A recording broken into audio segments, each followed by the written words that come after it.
Clogged sink drains from food waste are the worst, but fixing them doesn't have to be a nightmare. So, here's the deal.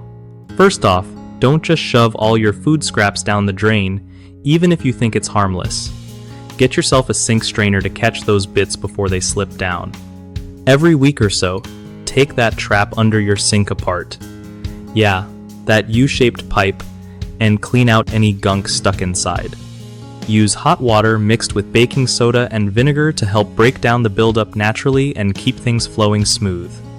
If you notice slow draining, don't wait until it's totally clogged. Tackle it right away with a plunger or a plumber's snake. Also, avoid pouring grease or oil down the drain since they solidify and trap food waste. When you do clean the trap, make sure to put a bucket underneath, because water's gonna spill. Lastly, running hot water for a few seconds after washing dishes helps push everything through instead of lingering in the pipes.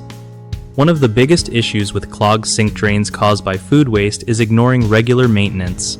People just forget to clean the trap, and that's where most of the buildup happens. Fix that by setting a reminder to check and clean your trap monthly. Another common mistake is pouring grease and oil down the drain thinking it will wash away.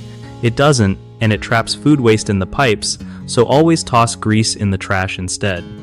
Third, people often use harsh chemical drain cleaners to try and fix clogs, but those can damage your pipes over time. Instead, stick to natural solutions like baking soda and vinegar, or call a pro if needed.